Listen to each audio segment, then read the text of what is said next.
네, 다 같이 일어나서 묵도하시면서 2022년 7월 17일 예배 하나님께 드리겠습니다. 다 같이 묵도하시겠습니다.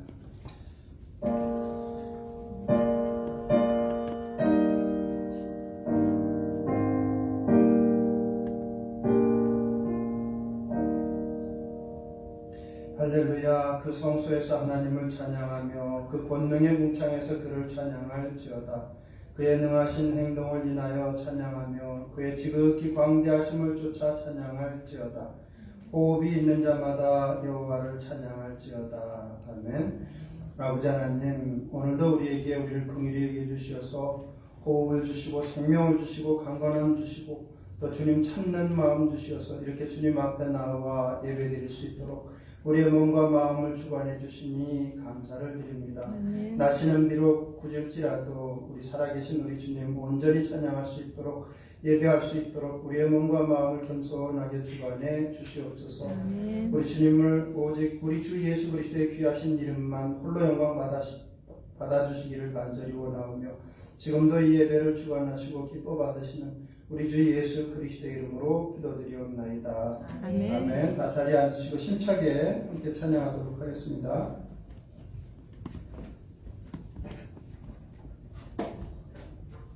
이 시간 다시 찬양하실 때 주님에게 은혜를 주시고 은혜 만족되시면 전심을 고백하시고 나가시겠습니다.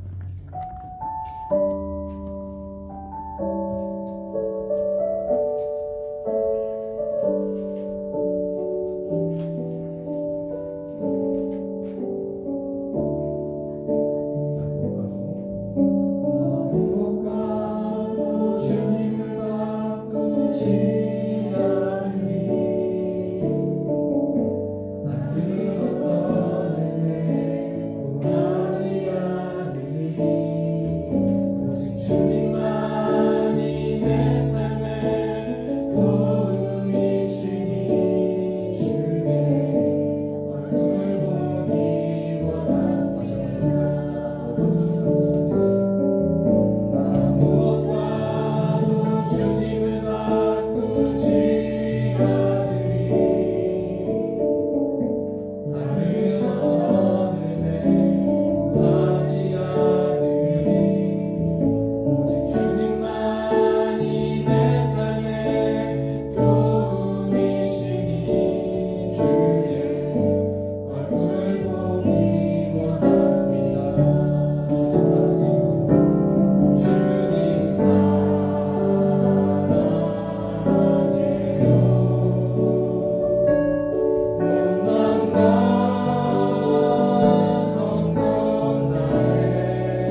나오셔서 우리 대표해서 기도하시겠습니다.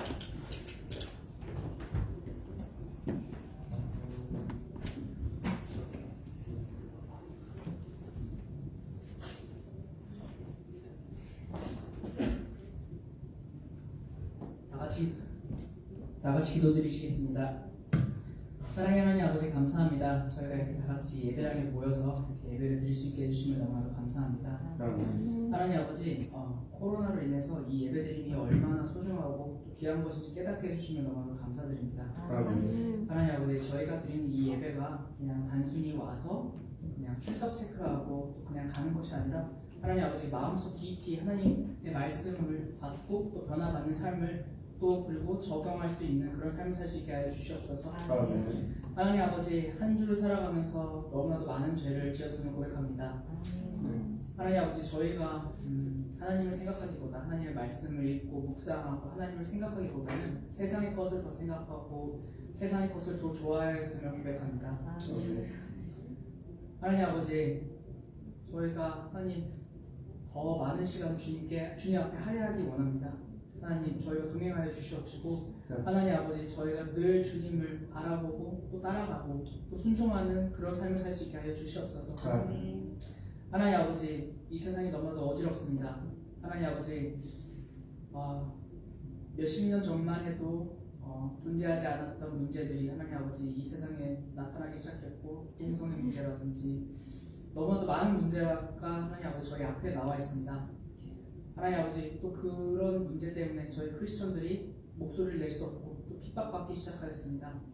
하지만 하나님 아버지 비록 저희가 목소리를 낼 수는 없을지언정 하나님 아버지 그 마음속에는 항상 하나님의 말씀을 갖고 살아가기 원합니다. 하나님 아버지 저희가 무엇이 옳고 그름을 항상 알게 하여 주시옵시고 하나님 아버지 세상의 시류에 따라서 하나님 아버지 흔들리며 사는 삶을 사는 것이 아니라 반석 위에 굳게 선 크리스천들이 되게 하여 주시옵소서. 하나님 아버지 이제 목사님께서 말씀을 선포하십니다. 하나님 아버지 저희 예배 기뻐 받아 주시옵시고 하나님 아까 말씀드린 것처럼 하나님 아버지 저희가 말씀을 적용하고 살아갈 수 있는 저희가 되게 하여 주시옵소서. 하나님 아버지 너무나도 감사드립니다. 이 모든 말씀 예수님의 이름으로 기도드렸습니다. 아멘.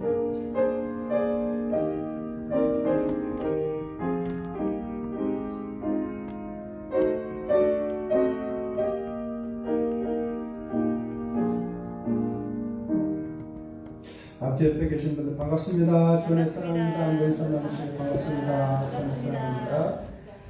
아직 여행 가신 분들이 많이 계신데 오늘 주신 하나님의 말씀은 에베소서 4장 25절에서 32절 말씀입니다.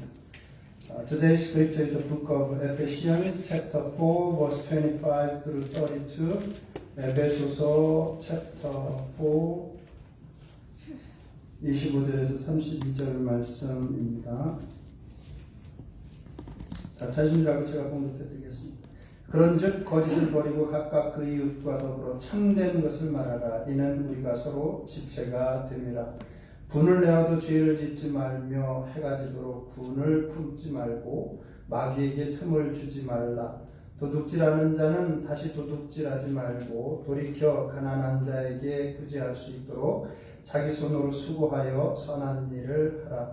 무릇 더러운 말은 너희 입 밖에도 내지 말고 오직 덕을 세우는데 소용되는 대로 선한 말을 하여 듣는 자들에게 은혜를 끼치게 하라. 우리 세 절 같이 읽겠습니다. 하나님의 성령을 근심하게 하지 말라. 그 안에서 너희가 구원의 날까지 인치심을 받았느니라. 너희는 모든 악독과 노함과 분냄과 떠드는 것과 비방하는 것을 모든 악의와 함께 버리고 서로 친절하게 하며 불쌍히 여기며 서로 용서하기를 하나님이 그리스도 안에서 너희를 용서하신 것 같이 하라. 32절만 한 번 더 읽어보겠습니다. 서로 친절하게 하며 불쌍히 여기며 서로 용서하기를 하나님이 그리스도 안에서 너희를 용서하신 것 같이 하라. 아멘. 이번 주에 카톡 친구들하고 32절 말씀을 나누었는데 은혜가 돼서 오늘 말씀 정해보았습니다. TV 프로그램에 세상을 바꾸는 시간 15분이라는 시간이 있는데 아마 그 영상 보신 분들도 있을 거예요. 굉장히 건강한 프로그램인데 각자 자기 분야에서 오랫동안 일하면서 좋은 교훈을 받았거나 그런 것들이 있으면, 경험이 있으면 나와서 나누는 프로그램인데, 이 말씀 준비하면서 한 간호사의 그 안효정이라고 하는, 안효정 간호사라고 하는 분의 시간 15분 동안 이렇게 전하는, 간증하는 거죠. 그러한 내용을 보게 됐는데 굉장히 인상적이었습니다. 이 안효정 간호사가 자기가 오랫동안 간호사 일을 하면서 두 가지 경우가 항상 기억에 남는다고, 인상적이었다고 이야기를 하고 있습니다. 한 사람은 폐렴으로 오랫동안 병상에서 지내다가 돌아가신 분인데, 이분이 폐렴으로 이제 말기암, 폐렴이 심해서 거의 돌아가실 때가 됐고 나이가 많은데 계속 돌아가시지 않더래요. 그리고 이분에게 아무도 찾아오는 사람도 없었다고 합니다. 가족들에게도 워낙 못되게 해가지고 젊을 때 그래가지고 자식들도 부인도 찾아오지를 않는 거예요. 근데 죽을 때가 됐는데 죽지를 않더랍니다. 간호사들은 알잖아요. 이 사람이 눈을 감을 때가 됐는데 눈을 감지 않으니까. 그래서 이 안효정 간호사가 가가지고 하루는 그랬다고 그럽니다. 이제 죽지 않고 계속 살아있으니까 그래도 몸은 숨만 쉬고 있는데 이 귀는 들린다고 하니까 그랬다고 그래요. 하루는 할아버지 부인이 보고 싶으세요? 그러니까 누워가지고 갑자기 눈을 뜨더래요. 뜨더니 두 번을 꿈뻑꿈뻑 하더래요. 그래서 가족들이 보고 싶으신가 보구나. 그래가지고 수소문을 해서 부인하고 이제 자녀들이 왔다고 합니다. 네? 젊었을 때 굉장히 속을 썩였나 봐요. 부인 속을. 그러니까 오죽하면 부인하고 자식들이 안 왔겠어요. 근데 부인이 와가지고 손을 꼭 잡고는 당신 이제 다 용서할 테니까 편하게 눈 감으세요. 부인이 그랬다고 합니다. 그랬는데 그 이야기를 듣고 나서 눈물을 주르륵 흘리는데, 눈물을 주르륵 흘린 그 눈물이 마르기 전에 돌아가셨다고 그래요.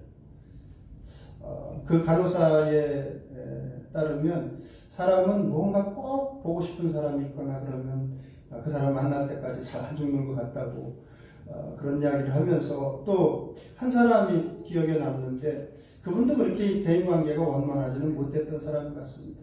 90세가 넘으신 할아버지인데 그분도, 남자들이 이렇게 못된 일을 많이 하나. 근데 하여튼 이 할아버지도 90이 넘었는데 가끔 이제 아는 사람들이 이렇게 찾아오고 있었는데 못 돌아가시더래요. 그분 표현에 의하면 못 돌아가시더래요. 그래서 숨만 쉬고 있고, 그래서 간호사들끼리 그랬다고 합니다. 누구 기다리시는 사람이 있는가 보다 해가지고 이제 찾아보니까 연락이 끊어진 아들이 미국에 가 있는데, 아들이 하나였는데 미국에 가 있더랍니다. 그래서 이제 수소문해서 연락을 해서 간호사들이 그런 마음을 먹고 2주 만에 이 아들이 찾아온 거예요. 찾아와서 아들을 만나고 아들이 이제 이야기하고 그리고선 딱 1시간 만에 돌아가셨다고 합니다. 그러면서 이 간호사가 하는 이야기예요. 잘 죽기 위해서는 우리가 잘 살아야겠다. 근데 잘 산다는 것은 다른 게 아니라 자기가 느끼기에 자기 이웃들과 관계를 잘 하면서 사는 것이구나 하는 사실을 깨달았다는 거예요. 자기가 그러면서 이 사람이 마지막으로 하는 이야기가 뭐냐면, 나는 크리스찬입니다 이러면서 이렇게 이야기를 합니다. 제가 볼 때 신앙생활은 하나님과의 관계를 내게 주신 내 이웃들과의 관계로 확장시켜 나가는 것이 나는 신앙생활이라고 본다. 동의하세요, 여러분? 네. 네. 정확하게 본 거예요. 그 안효정 간호사가 우리의 신앙생활은 뭐냐면 하나님과의 관계 가운데 사랑을 주고 받고 하는, 고백하고 받고 하는 관계가 내 이웃들에게까지 잘 확장돼서 나가는 게 신앙생활이에요. 올바른 신앙생활입니다. 저도 100% 동감이 됐습니다. 참 간호사 일을 하면서 크리스찬이기 때문에 성령께서 정확하게 신앙생활이 어떠한 것인지를 깨닫게 하셨구나 하는 것을 느끼게 됐습니다. 그러면서 하는 이야기가 정말 행복한 삶, 성공한 삶은 다른 게 아니라 내 주변 사람들과 사랑의 관계를 잘 만들어가는 것이라는 사실을 자기가 깨달았노라고 하면서 나누는 것을 보았습니다. 오늘 말씀의 제목은 하나됨을 위하여입니다. 하나됨을 위하여. 에베소서 전체 주제는 하나님께서 예비하신 풍성한 축복들을 누리자예요. 근데 그러려면 이 서로 간에 이렇게 관계가 좋아야 되는데 에베소 교회는 누구 때문에 문제가 됐었냐면 초대교회 때는 항상 문제가 거짓 교사들이 많았습니다.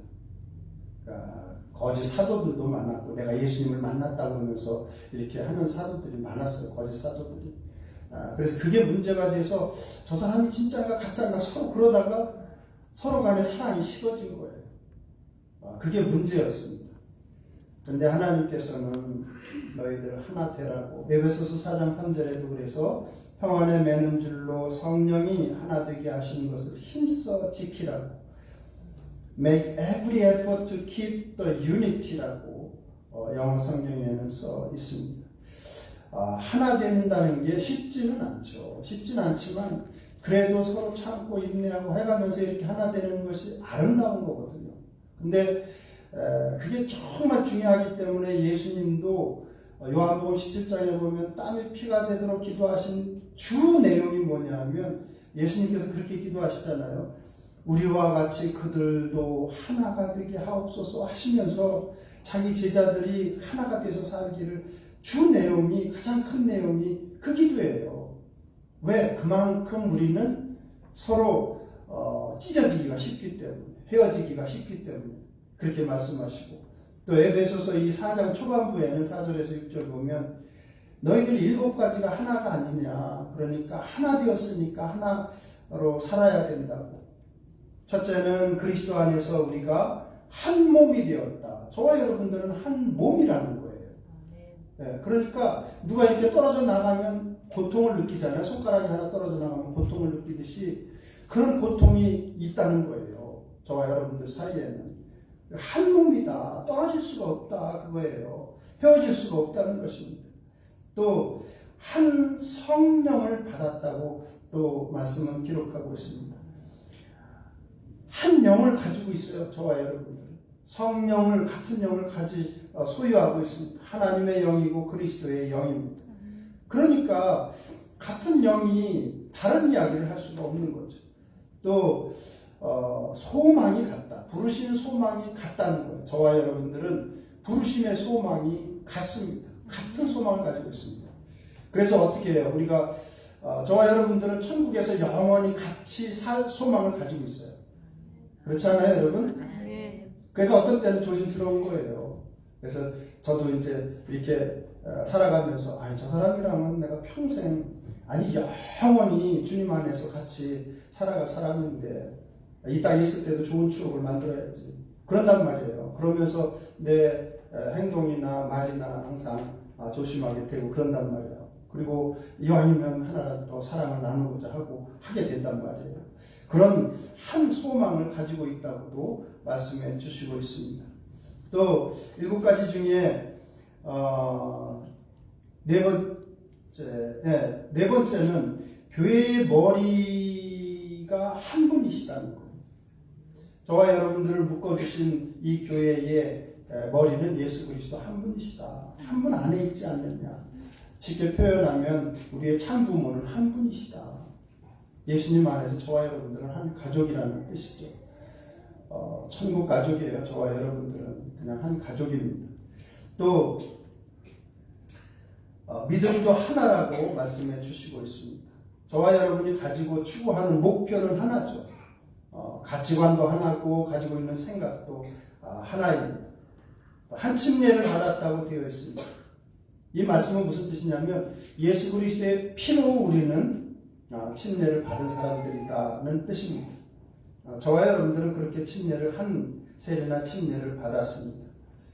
그리고 마지막으로 한 하나님을 섬기고 있다 이렇게 되어 있습니다. 저와 여러분들은 한 분을 섬기고 있습니다. 하나님 섬기는 분도 한 분이십니다. 그러니까 이렇게 보나 하나님께서 하시는 말씀, 이렇게 보나 저렇게 보나 너희들은 서로 싸우고 다투고 갈라질 존재들이 아니다. 하나님께서는 말씀해 주시고 있습니다. 그래서 너희들 하나 되기를 힘쓰라는 거예요. 힘쓰라고 말씀하십니다. 어떻게? 오늘 말씀에 세 가지로 말씀해 주시고 있는데, 첫째는 말을 은혜롭게 하면서 선한 말을 하면서 하나 되기를 힘쓰라. 두 번째는 분노가 날 때가 있는데 지혜롭게 잘 다스리라. 그러면서 하나가 되기를 힘써라. 세 번째는 서로 양보하고 사랑하면서 살라고 말씀해 주시고 있습니다. 첫째는 이웃에게 참되고 선한 말을 하라고 25절에 29절에 말씀해 주시고 있습니다. 성경적으로 볼 때 언어 생활을 제가 1년에 한 번씩은 강조를 하는데 세 가지 원칙은 항상 가지고 있어야 돼요. 첫째는 참된 말을 해야 되고, 둘째는 설사 그게 정직한 말이라고 할지라도, 참된 말이라고 할지라도 필요한 말을 해야 되고, 그렇죠? 필요한 말일지라도 하나님께서는 덕스럽게 하라고, 듣는 자가 은혜롭게 들을 수 있도록 하라고, 은혜롭게 덕스럽게 하라고 말씀해 주십니다. 그러니까 말을 우리가 하게 될 때에는 첫째는 이게 진실된 말인가, 둘째는 또 이 말이 꼭 필요한 말인가, 내가 저 사람에게 꼭 얘기해 줘야 되는 말인가, 셋째는 그렇더라도 덕스럽게 은혜롭게 해야 된다는 것입니다. 하나님은 정직한 말을 기뻐하신다고 말씀을 가르쳐주고 있습니다. 만일 내 입술이 정직을 말하면 또 내 속이 유쾌하리라. 잠언 23장 16절에 말씀해 주시고 있습니다. 마태복음 12장 36절에 37절에 보면 마지막 때 우리가 받을 심판 중에 아주 중요한 심판 한 가지는 우리가 한 말 때문이라고 예수님은 우리에게 말씀해 주십니다. 사람이 무슨 무익한 말을 하든지 심판날에 이에 대하여 신문을 받으리니 내가 한 말로 인해서 내가 의롭다함을 받고 내가 한 말로 인해서 내가 정죄함을 받으리라고 우리에게 말씀해 주시고 있습니다. 여기서 무슨 무익한 말이라는 뜻은 영어로 보면 every empty word라고 되어 있습니다. 옛날 성경에는 어떤 성경에는 careless word라고 되어 있습니다. 생각 없이 하는 말, 부주의하게 하는 말들도 다 내가 심판하겠다고 주님께서 말씀하십니다. 하버드 대학에서 한때 연구실에서 자기 학교 출신들 300명 중에 성공한 사람들 300명을 연구한 적이 있어요. 50년 이상 추적하면서 연구한 적이 있습니다. 그래서 남자 학생들만 연구했다가 또 말이 나와서 여자들도 포함해서 나중에 또 연구를 했습니다. 또 자기 학교 학생들뿐 아니라 다른 성공한 사람들도 연구를 해보았습니다. 소위 말해서 사회적으로 인정도 받고 인간적으로도 사람들과 관계를 잘 맺고 성공한 사람들 300명을 쭉 50년 이상 연구를 해서 결론을 냈는데 이 사람들이 이렇게 성공한 요인 그거에 대해서 답을 그렇게 냈습니다. 특징이 뭐냐면 다른 사람들과의 관계를 원만하고 건강하게 잘 맺었다는 것입니다. 특별히 그 요인 중에는 커뮤니케이션을 잘했다. 의사소통을 참 잘하는 사람들이었다. 이렇게 결론을 냈습니다. 부부지간에도 그렇죠. 부부지간에도 행복하고 건강하게 살아가는 사람들 보면 대화가 잘 되는 사람들이에요. 여러분 그렇지 않아요? 매년 통계를 보면 이혼하는 가정들도 우리나라도 이제 많아졌는데 그런 아픈 경험을 하게 되는 거 누군들 그거 원하고 하겠어요. 근데 이혼 사유 1위가 뭐예요, 여러분? 뭐로 알고 계세요? 아시는 분? 성격 차이라고 그렇게 나오죠. 항상 20년 전에도 10년 전에도 최근에도 성격 차이. 여러분은 그게 동의가 되세요? 저는 그거에 동의가 안 돼요. 왜 안 되느냐 하면 원래 30년 가까이 서로 다른 환경에서 자란 사람이 성격이 같을 수가 없어요. 그렇잖아요. 성격이 같지가 않죠. 저희는 40년 가까이 살았는데 제 아내하고 함께 40년 살았으니까 성격이 좀 비슷해졌고 같아졌느냐 묻는다면 노예예요. 달라요. 여전히 달라요. 저 사람하고 저하고 성격이 달라요. 만약에 한 94쯤 된 분한테 아유 아내하고 한 50년 이상 사셨는데 성격이 이제 똑같아지셨겠어요. 그러면 그 두 사람은 성격 똑같아졌다 그럴까요? 아니에요. 성격 달라요. 근데 어떤 심리학자가 그런 이야기를 했습니다. 저는 그거에 동감을 해요. 그게 아니고 사람들이 이렇게 잘 원만하게 살아가는 이유는 커뮤니케이션을 결국은 잘한다는 거예요. 의사소통의 방법을 잘 사용하고 잘 인내해서 살아가는 거지. 그러지 않겠어요? 저는 그분의 그 심리학자의 말에 전적으로 공감을 합니다. 그렇잖아요. 부부가 오래 살 때에는 많이 인내하면서 그렇잖아요. 해야 될 말 이제는 철이 어느 정도 들었으니까 해야 될 말 여기까지만 해야지 더 이상 가면 안 되겠구나. 그거 조절하는 거 아니에요? 그리고 또 이 말을 하면 저 사람이 감정이 굉장히 상할 테니까 내가 여기까지만 하고 이 정도만 이야기해야지. 보통 그러면서 부부가 살아가는 거고 그런 거지. 저는 그래서 그분의 말에 전적으로 동감을 합니다. 이번에 조카들 만났는데 제 이제 2세들이죠. 저의 2세들이 이제 다들 30대가 돼서 회사의 중견 간부들이 다 됐어요. 자기 있는 위치에서 미국 회사에서 잘들 하고 있어요. 그래서 애들한테도 그런 질문을 해봤어요. 그래 너희들 회사 생활하면서 가장 중요한 부분이 뭐냐? 그러니까 하는 이야기가 그래요. 커뮤니케이션이다.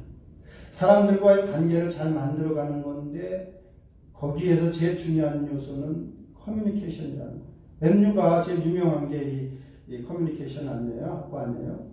근데 그게 정말 중요하다는 거예요. 그러니까 노년에까지 정말 잘 살아가는 부부관계가 좋고 잘 살아가는 사람들의 특징도 그렇고 실제적으로 사회에서 이렇게 성공하는 사람들, 소위 행복하게 살아가는 사람들의 삶도 그렇고 중요한 건 내 이웃들과 내 가족들부터 시작해서 관계를 어떻게 만들어 가느냐인데 그 관계를 만들어가는 첫 번째 요인이 지혜로운 언어 생활이라는 거예요. 동감이 되죠. 근데 우리는 그걸 잘 못 만들어 간단 말이에요.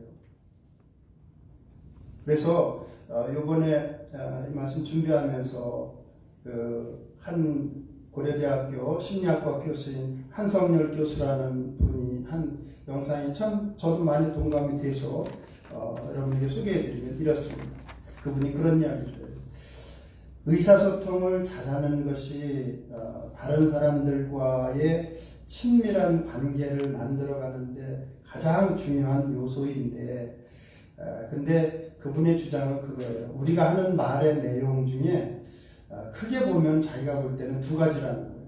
하나는 지식이나 정보 같은 팩트가 있고 또 하나는 마음이나 감정 같은 눈에 보이지는 않지만 그런 부분이 있다는 거예요. 그리고 내가 소유한 것이 있고 소유라는 측면에서 보면 내가 가지고 있는 것이 있고 남의 것이 있는데 이웃의 것이 있는데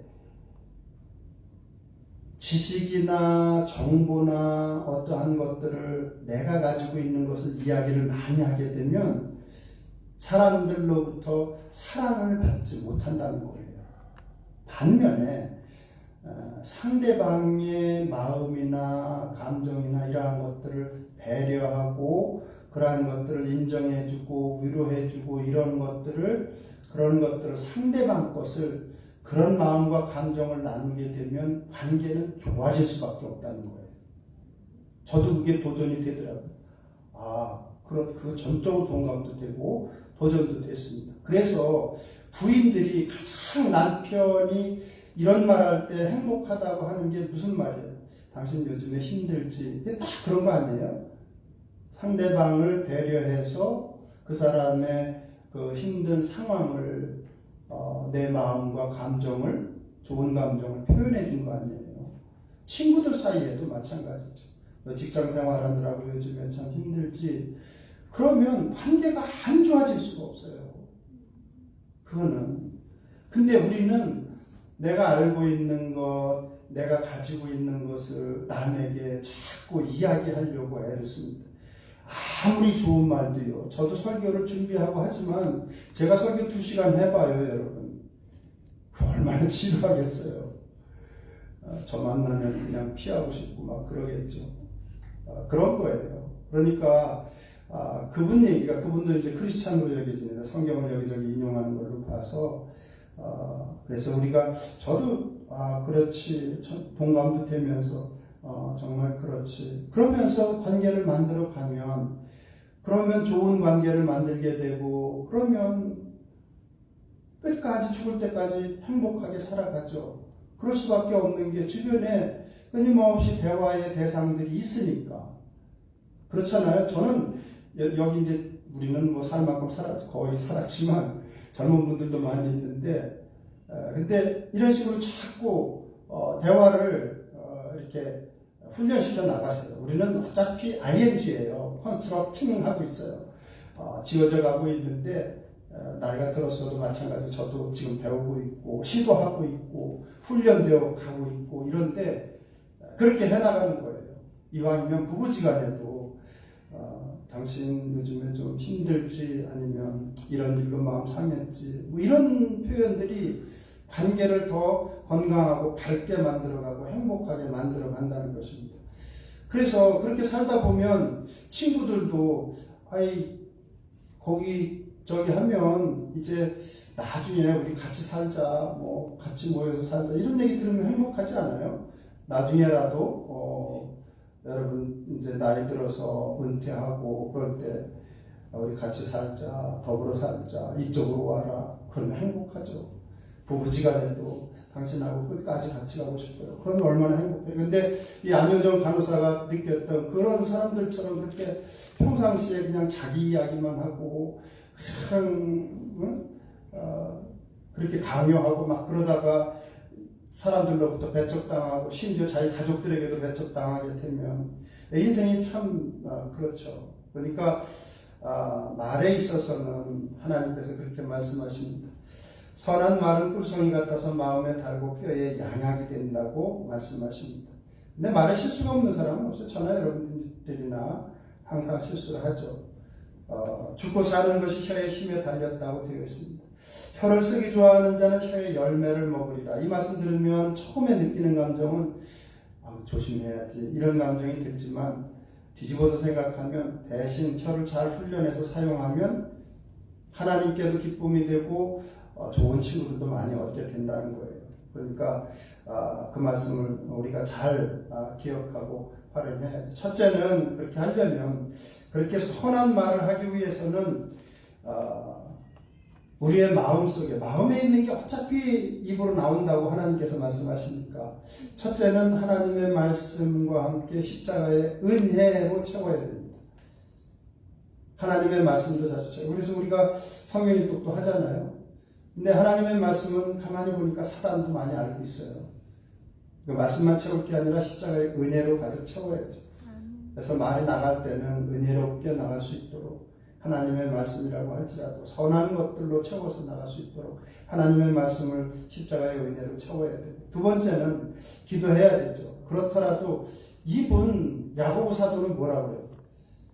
쉬지 아니하는 악이요 죽이는 독이 가득한 것이라, 이렇게 말씀을 우리에게 경고해 주시고 있습니다. 무슨 뜻이냐 하면, 때로는 우리의 입술로 새치 혀로 남을 죽일 수도 있다는 거예요. 심령을 아프게 할 수 있다는 거예요. 쉽게 그럴 수 있기 때문에 그렇게 말씀해 주시는 거죠. 그러니까 기도해야죠. 3000년 전에 다윗도 내 입에 파수꾼을 세우시고 내 입술의 문을 지켜달라고 기도를 했는데, 당연히 그렇죠. 입술에 열매를 맺으시는, 창조하시는 하나님이시니까 에이, 사람 안 바뀌어, 성격 안 바뀌어, 세상 사람들은 그럽니다. 아니, 사람은 못 바꾸지만 하나님은 바꾸십니다. 사람은 우리의 혀도 못 바꿔요, 언어 습관도. 근데 하나님은 바꾸십니다.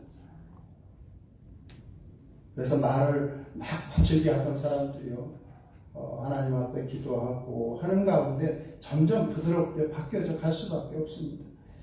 그래서 성경에 보면 성도들이 그런 기도를 많이 하는 경우를 보게 되죠. 하나님, 나로 하여금 학자들의 혀를 내게 주시어서 곤고한 자들을 어떻게 위로할지를 알게 해달라고 이렇게 기도하고 하게 되죠. 말을 인해서는 사실 비판하고 대통령서부터 시작해서 비판하고 정죄하고 판단하고 이러기는 쉬워요. 그건 쉬운 길입니다. 근데 남을 배려해주고 위로해주고 격려해주고 인정해주고 칭찬하는 이야기는 하나님께서 원하시는 말인데 어렵단 말이에요. 저나 여러분들이나. 근데 해야 돼요. 기도하면서 해야 됩니다. 그렇게 해나가야 됩니다. 그래서 주변의 관계도 하나님과의 관계도 아름답게 꾸며가시기를 바라고요. 두 번째는 분노를 지혜롭게 다루라고 26절 27절에 말씀하십니다. 분노 자체는 좋은 것도 나쁜 것도 아니에요. 그런데 하나님께서 경고하시는 내용은 분노를 오래 간직하면 반드시 마귀가 틈을 탄다 이렇게 가르쳐 주십니다. 그래서 마귀로 틈을 타지 못하게 알아요. 그게 가장 잘 나타나는 게 모세 같은 사람도 그렇게 위대한 사람도 분을 가만히 이걸 잘 처리를 했어야 되는데 분노가 났을 때 어떻게 해요? 분노까지는 괜찮아요. 누구 말 맞다나 터지지 않았으면. 근데 분노가 났을 때 어떻게 해요? 백성들이 막 물이 없다고 원망하니까 지팡이를 들고 하나님께서는 얘 반석을 명해서 물을 내라. 분이 나니까 그냥 내려 쳤습니다. 자기가 가진 방법이 저 지팡이를. 그게 분을 내어도 죄를 짓지 말며 하시는 말씀일 거예요. 분이 나올 때는 죄를 짓기가 쉬운데 마귀가 틈을 타기가 쉬운데 틈을 탄 거예요. 거기까지 가면 안 됐어요. 분이 나더라도. 그래서 제가 말씀드리는 거예요. 분이 나면 기도하셔야 됩니다. 순간적으로라도 기도하셔야 됩니다. 분노를 지혜롭게 다루기 위해서는 죄로 이어지지 않게 하기 위해서는 우리는 항상 그래서 기도해야 됩니다. 분노가 나더라도 연약한 여자이지만 한나 같은 경우는 자기 남편의 첩 때문에 굉장히 속이 상하고 억울한 일이 많았습니다. 근데 한나는 그거를 분노를 죄로 이어가지 않도록 하나님 앞에 가지고 갔습니다. 그걸 가장 잘한 사람이 한나도 잘했지만 다윗이 가장 잘했어요. 자기 힘들게 하는 사람들 전에 가서 엎드려서 기도하고 하잖아요. 그게 다윗의 시편 중에 그런 내용들이 많잖아요. 하나님, 누가 나를 이렇게 괴롭게 하는데 주님께서 어떻게 해주시기를 원합니다. 이게 지혜로운 태도예요. 최선의 태도이기도 하고. 어차피 세상에는 우리를 좋아하는 사람들만 있는 건 아니에요. 사랑하는 사람들만 있는 건 아니에요. 직장에서도 보면, 사업의 파트너들도 보면 힘들게 하는 사람들이 있습니다. 어디 가나 그거는 존재하고 있습니다. 진정으로 사랑하지 않는 사람들이 있거든요. 하나님의 사랑을 모르는 사람들이 있습니다. 어쩔 수 없죠. 그럴 때는 기도해야죠. 한나가 그러니까 기도하잖아요. 하나님 앞에. 다윗도 그렇게 기도하고. 그리고 오랫동안 분을 품지 말라고. 분노에 관해서는 너 분노가 있으면 그 오랫동안 품으면 안 돼. 그날그날 너 풀어버리라고. 그때그때로 풀어버리라고. 26절 27절에 말씀해 주시고 있습니다. 왜? 마귀에게 틈을 주게 된다. 그래서 잠언 22장 24절 25절 보면 노를 품은 자와 사귀지 말며 울분한 자와 동행하지 말지니 그의 행위를 본받아 내 영혼을 올무에 빠뜨릴까 두려움이라. 하나님께서는 부정적인 감정, 누구에 대한 분노의 감정을 가지고 오랫동안 가지고 있는 사람들과 가까이 하지 말라고 말씀하십니다. 왜? 부정적인 감정은 전염이 되니까. 그래서 여러분 이스라엘 백성들이 그렇게 고대하던 약속의 땅에서 이거 우리 안 된다고 하니까 다들 전염이 돼가지고 우리 못 간다고 저거 이길 수 없다고 난리를 치잖아요. 압살롬의 경우도 보세요. 다윗의 아들이에요. 근데 아버지에 대해서 자기 형들에 대해서 분노하는 마음을 갖고 미워하는 마음을 갖고 있으니까 어떻게 돼요? 그 주변에 그런 사람들이 모여듭니다. 주위에 있던 사람이 그렇게 바뀌어갑니다. 그런 사람들이 모여들고 그런 사람들과 가까이 하지 말라고 주님께서 말씀하시고 사귀지 말고 통행하지 말라고 그의 행위를 본받아 내 영혼을 올무에 빠뜨릴까 두려움이라. 그래서 다윗도 그렇죠. 하나님이여 내 속에 정한 마음을 창조하시고 내 안에 정직한 영을 새롭게 해달라고 기도하고 있습니다. 마지막으로는 서로 사랑하라고 말씀하십니다. 32절에 어떻게 사랑하는가? 서로 친절하게 대하라. 두 번째는 서로 긍휼히 여기라. 세 번째는 서로 용서하며 살라고 말씀하십니다. 서로 친절하게 대한다. 이번에 이제 우리나라에 왔던, 저는 축구를 좋아하니까 이제 축구 선수들의 기사를 이렇게 봤더니 스페인에서 세비야라는 축구팀이 왔고 영국에서는 손흥민 선수가 활동하고 있는 토트넘이라고 하는 팀이 오면 선수들만 오는 건 아니죠. 이 팀을 뭐 이렇게 관리해주는 사람들도 오고 하는데 한 5, 60명씩 오게 되는데 와가지고 한결같이 하는 소리가 뭐예요, 여러분? 뉴스를 보신 분들. 우리 한국 사람들이 참 친절하다. 그렇게 이야기하죠. 누군가에게 친절하다고 하는 것은 어떨 때 나오는 태도예요? 상대방을 존중할 때 나오는 태도죠. 네, 상대방을 귀하게 볼 때 나오는 태도예요. 그래서 말 한마디라도 행동 하나라도 조심스럽게 하고 친절하게 대해주죠. 누군가를 존중하게 될 때 친절하게. 그러니까 다른 사람들을 존중해 주라는 거예요. 하나님께서는. 그러면 친절한 태도는 나오게 되어 있습니다. 어떤 분이 미국에 와서 그 전에도 한번 말씀드렸는데 다른 사람들의 요구를 거절하면서 그냥 no 해도 되는데 no thanks 그러는 걸 듣고 참 인상적이었다고. 상대방을 배려하면서 당신이 해주는 건 너무 고맙다. 근데 난 그건 그냥 내가 하겠다. 이렇게 이야기하는 게 참 인상적이었다고. 근데 우리 민족도 원래 이렇게 남을 존중하고 이렇게 잘 배려를 하죠. 서로 친절하게 하라고 말씀해 주시고 있습니다. 친절한 말은 꿀송이 같아서 마음에 달고 뼈에 양약이 되느니라. 말 한마디라도 친절하게 하면 그게 뭐라고 그래요? 꿀송이 같고 듣기에 좋다는 거죠. 뼈에 양약이 되느니라. 누군가에게 친절한 말을 하면 그 사람을 건강케 한다는 거예요. 아이들에게는 더더욱 중요하죠. 우리 기르는 자녀들에게 너 참 귀엽게 생겼다 한 말 한마디라도 넌 참 공부 잘하게 생겼다. 뭐 그런 이야기들이 애들한테도 듣기가 좋겠지만 건강에도 좋다는 거예요. 어른님들 뭐 다르겠어요. 저와 여러분들도 마찬가지죠.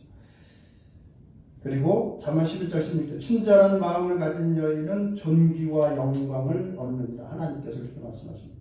왜 여자들만 말씀하시는지 모르겠어요. 남자들 뭐 마찬가지죠. 친절한 마음을 가지고 다른 사람들을 존중하는 마음을 갖게 되면 존귀와 영광을 얻게 된다고 우리에게 약속해 주시고 있습니다. 두 번째는 서로 긍휼히 여기라고. 우리가 흔히 하는 이야기로 그런 이야기 한 적 있죠. 그냥 냅둬요. 그냥 그 사람 알고 보면 불쌍한 사람인데 어떤 그런 이야기 하잖아요. 농담반 진담반으로. 근데 그게 성경적인 마음이라는 거예요. 사실 서로를 잘 알고 보면 이렇게 우리가 어렸을 때 어떻게 자랐는지 잘 모르지만 실상은 좀 정말 우리가 측은하게 볼 부분들이 누구한테나 다 있어요. 예수님의 모습을 보면 가룟 유다에게도 야단치지를 않습니다. 저주의 말을 하신 적이 없어요. 유다한테도 자기를 다 배신한 제자들한테도 베드로한테도 심한 말을 하신 적이 없습니다. 예수님의 그 모습을 말씀해서 보면 왜? 불쌍해서 그런 거예요. 제자들이 이런저런 어려움들을 당하게 될 거고 그런 것들을 보니까 불쌍하시니까 그냥. 그래서 성경에서 가장 하나님의 모습을 가장 잘 나타낸 부분이 어디냐면 탕자의 비유입니다. 탕자가 그 아들이 못된 짓을 하고 나갔다 들어오는데 상거가 먼데 거리가 먼데 그 아버지의 첫 번째 그 표현이 저를 보고 측은히 여겨 불쌍하게 보셨다는 거예요. 그리고는 달려가 끌어안고 입을 맞추고 그리고 데리고 들어와서 옷을 벗겨서 다 목욕시키고 새 옷 갈아입히고 금가락지를 끼우고 새 신발을 신겼다고 말씀은 가르쳐주고 있습니다. 그게 하나님의 마음인데 우리가 품어야 될 마음이라는 거예요. 저와 여러분들이 기도하면서 품어야 될 마음입니다. 서로 긍휼히 여기라고 말씀해 주시고 있습니다. 시편 103편 4절에 내 생명을 파멸해서 속량하시고 인자와 긍휼로 간을 씌우셨다고. 우리를 긍휼하신 가운데 구원해 주셨고 그리고 인자와 긍휼로 관을 씌우셨다. 저와 여러분들에게 우리 주님께서 그런 은혜를 베풀어 주셨다는 것입니다. 당연히 서로 긍휼히 여기는 게 마땅하죠. 그래서 신앙생활을 오래 하고 주님을 많이 닮은 사람들은 이렇게 좀 엄한 짓 하고 이런 사람들 보더라도 뭐라 그래요? 에이, 불쌍하지 뭐. 그런 마음을 갖죠.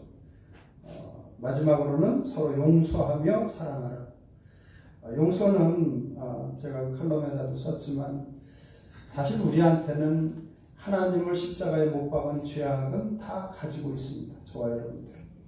하나님을 죽인 죄인이 예수 그리스도를 십자가에 못 박은 죄인이 거기서 더 큰 죄악이 어디 있겠어요? 다른 사람들을 판단하고 정죄한다? 안 어울리죠. 그건 정말 어울리는 게 아니에요. 그건 말이 되질 않는 거예요. 사실은 내가 죄인 중에 악질 죄인인데 어디서 뭘 판단하고 정죄하고 하겠어요? 말이 안 되는 거죠. 서로 용서하라고. 나 용서 못하겠다. 저 사람 용서 못하겠다. 못 받아들이겠다. 죄송하지만 은혜를 모르는 거예요. 십자가의 은혜를 모르는 거예요. 그러니까 가만히 한번 생각해 보세요. 정말 나는 십자가의 은혜 하나님. 근데 사도 바울은 그걸 현재형으로 이야기를 해요. I am the worst of all sinners. 현재형으로. 내가 그렇게 교만하고 현재도 예수 그리스도를 십자가에 못 박은 죄악이 내 속에서도 꿈틀거린다는 거예요. 그러니까 용서 못할 죄인이 어디가 있어요. 나 도저히 그거 용서 못하겠다. 용납 못하겠다. 그런데 너 내 곁에 오지 마. 이런 이야기를 할 수가 없는 거죠. 저와 여러분들. 용서는 선택사항이 아니에요. 저와 여러분들. 아무리 나한테 해를 끼치고 사기를 치고 큰 돈을 떼어먹고 나를 구렁텅이에 몰아넣었어도 용서 못한다 이런 소리를 할 수 없는 사람들이 저와 여러분들입니다. 그래서 하여튼 우리 주님께서는 할 수 있거든 너희로서는 모든 사람과 더불어 화목한 삶을 산다고 우리에게 말씀해 주십니다. 저와 여러분들은 받은 은혜를 항상 생각하면서 또 지금 받고 있는 은혜들도 생각하면서 또 이 세상 가운데에서 정말 오늘 말씀처럼 하나님께서 가지신 그 큰 소원 하나됨을 아름답게 잘 이루어가고 가족들도 또 천국 가족인 이 교회 가족들도 하나됨을 위해서 애쓰며 살아가는 저와 여러분 되기를 주님의 이름으로 축원합니다. 살아계신 아버지 하나님, 저희들 속에는 여전히 교만함이 꿈틀거리고 죄악된 성품이 꿈틀거리고 나에게 조금만이라도 싫은 소리 하면 분노가 일어나고 어떻게든지 아버지 하나님 때로는 혼내주고 싶을 때도 있고 이럴 때가 많습니다. 그럴 때마다 아버지 하나님 앞에 엎드려 기도하게 하시고 마귀가 틈을 타지 못하도록 지혜로운 마음으로 잘 대처할 수 있도록 도와주시고 하나님께서 기도하시는 하나됨을 위해서 아버지 하나님 또 나를 쳐서 복종시키며 나는 날마다 죽노라고 고백했던 사도 바울과 같이 우리 주님 앞에 살아가며 하나됨을 위해서 온전히 나아갈 수 있는 우리가 되도록 도와주시옵소서. 그래서 우리의 가정도 우리 주변 사람들도 교회 식구들도 하나가 되어서 영원히 영광을 하나님께 돌리며 또 찬양하며 나아갈 수 있도록 도와주시고 은혜 주시고 인도하여 주시옵소서. 감사드리며 함께 하시는 예수 그리스도의 이름으로 기도드리옵나이다. 아멘. 이 시간 봉헌 시간인데 봉헌원들 앞으로 나오시기 바랍니다.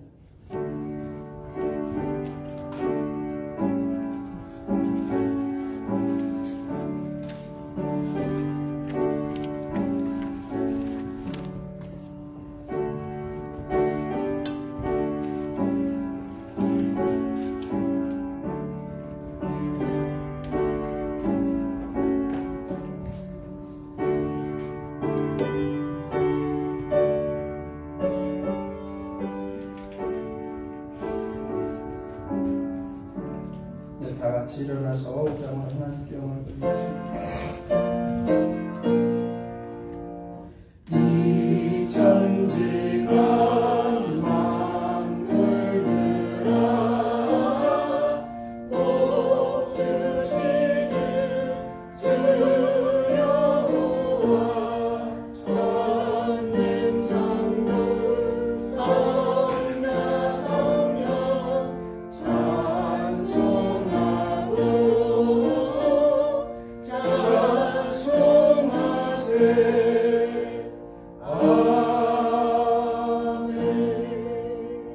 아버지 하나님, 저희들 일주일 동안 살면서 부족한 것 없이 이런저런 필요한 것들 넉넉하게 채워주시고 공급해 주심에 감사를 드립니다. 감사하는 마음으로 주님 앞에 이런저런 모양으로 헌물을 기쁜 마음으로 드립니다. 믿음으로 드리는 귀한 지체들, 가정들, 일터들 우리 주님께서 아시오니 약속하신 대로 하늘에 신령하고 영원한 것들로 또 이 땅에 좋은 것들로 가득 넉넉하게 공급해 주시고 채워 주시옵소서. 우리 주님 앞에 살아갈 때에 어려운 이웃들과 항상 나누며 살아갈 수 있어야 한다는 사실을 항상 기억하고 살게 하시고 이 물질이 쓰여지는 곳곳마다 하나님의 영광이 드러나게 하여 주시옵소서. 감사드리며 함께 하시는 예수 그리스도의 이름으로 기도드리옵나이다. 아멘. 218장 힘차게 부르고 축도함으로 예배를 마치도록 하겠습니다.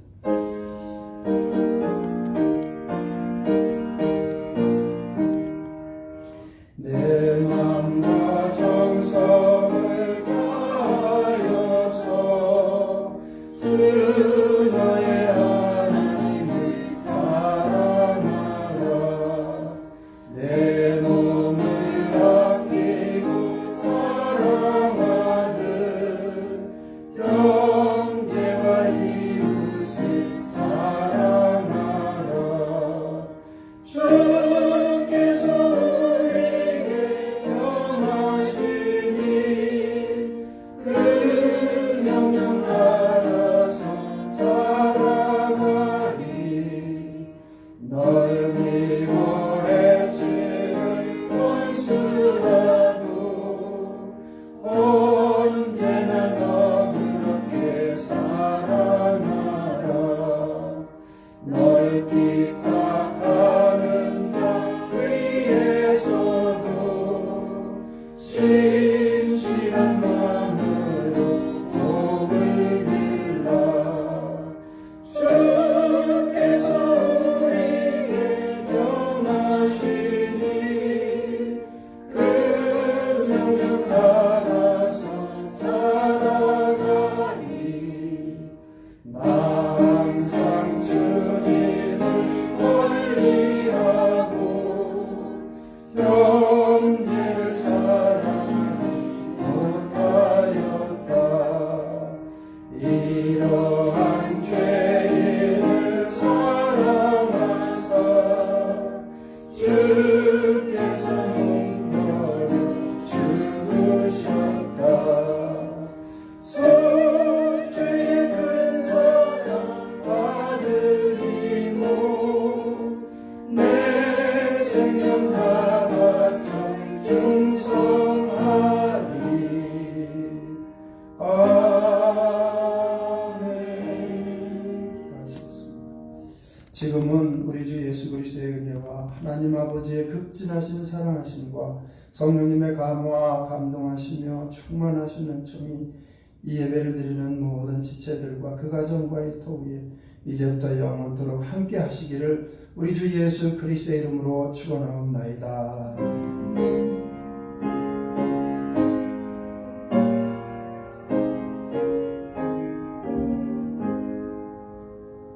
네, 믿음으로 승리합시다. 한 번 더 인사 나누시고 잠깐 자리에 앉으시겠습니다. 믿음으로 승리합시다.